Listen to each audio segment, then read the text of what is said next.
Let's move on and let's get into some homosexual news. Let's talk about Brent Corrigan. So, a blast from the past. And funny enough, I was thinking about him the other day. I'm like, why haven't I heard a month of Sundays from like some of our vintage adult performers like Brent Corrigan?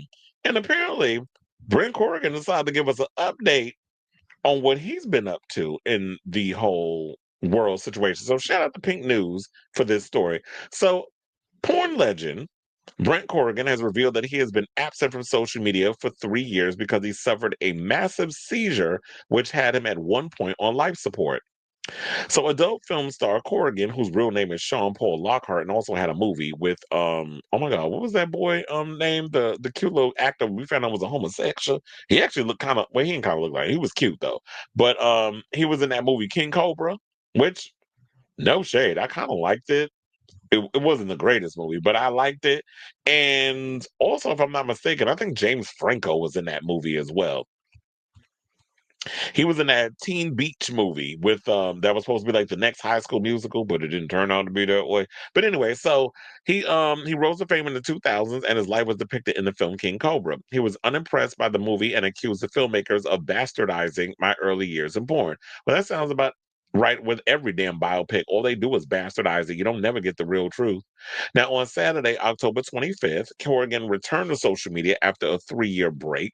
Prior to that, he last posted on IG in November of 2022.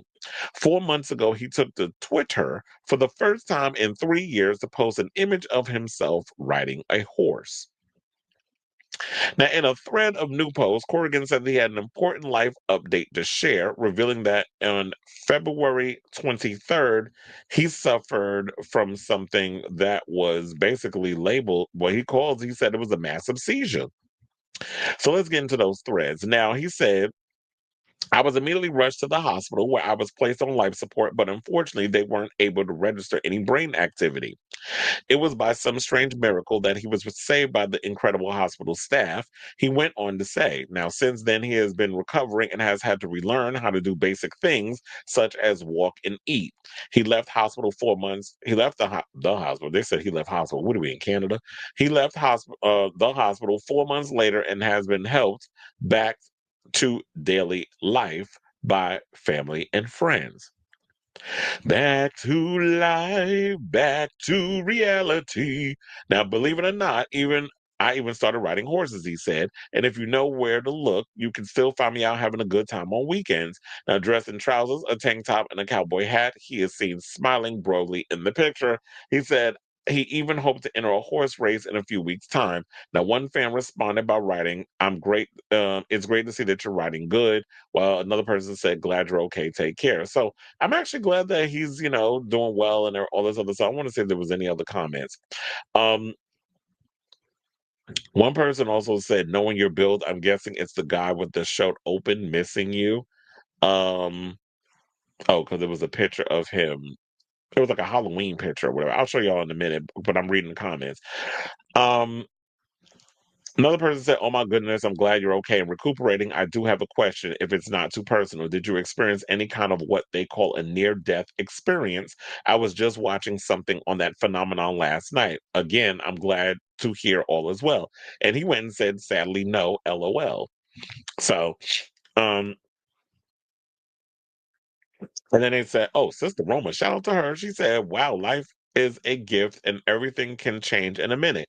Keep fighting, living, and thriving. Love you. And another person, Liam Riley says, sending you so much love and positive energy and a happy early birthday. Then we had Kevin West says, oh, you know how happy this makes me to see you. I love keeping up with you. Want my number? I will give it to you. Again, I'm extremely happy to see you again. He can tell I have missed you, all the posts I posted. Another person said, thanks for sharing, and I hope the worst is behind you. Keep moving forward and love you. Keep posting. So a lot of people were sending their, well wishes and things of that nature. But what I find quite strange is the fact that yeah, he said that he had a massive seizure. He was placed on life support, but they weren't able to register any brain activity. So what I'm getting from that, because when you're saying that weren't able to register any brain activity, what I'm wondering is, did they give him an MRI and they couldn't find out what may have caused the massive seizure? Because that's pretty scary. Like, it's that if you're not someone who's prone to seizure and all of a sudden you have a massive seizure, I mean, I don't know what his health history is or whatever the case is. If he's always had seizures and he's kind of kept it quiet, he's been prone to it and he has them.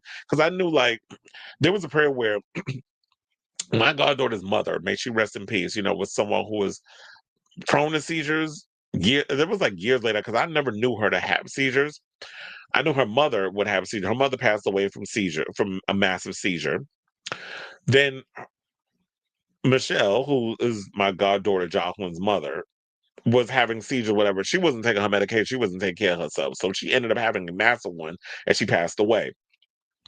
And I think it was the both of them. They really weren't taking care of themselves. But it's just like, yeah, that's the scariest thing in the world. It's like, where does seizures generate from? Is it a hereditary situation? And if you are having these sort of things, because yeah, when you have seizures, you can't drive, you can't do any of the things that a normal regular person would do. Because God forbid you're behind the wheel and you have a seizure, and then you cause an accident, or you end up injuring yourself and others. So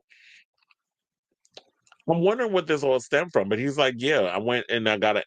He went and they couldn't find anything. That's got to be the scariest thing, because it's like, yeah, after I'm having that seizure, then it's like you're hoping and praying that that doesn't happen again, and then you're spending a lot of years getting yourself back to learning how to walk and how to talk and how to do just the regular things that a lot of us take advantage of.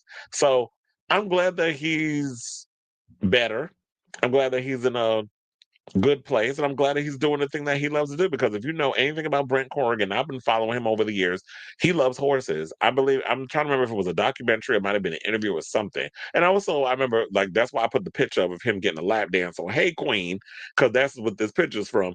I remember when he was on Hey Queen, he talked about his love for horses and living somewhere where he had his own horse and getting the horse ride and things. And I just love that he's still able to continue doing the thing that is his passion. So shout out to you, Brent. I mean, I think he's officially retired from doing adult stuff, but it's good to see when we get to see our icons out here and what they're up to. And I'm glad that you didn't end up like so many of these other adult cinematographers where we've been sitting there talking about this one passed away and that one passed away, and we having to do another damn obituary episode or segment. So yeah, I'm shout out to you, Sean, Mr. Lockhart, and all that good stuff. I definitely want to hear from y'all. What do y'all guys think of this story? Whatever your thoughts are, Mr. Brent Corrigan, let me know in the comments down below.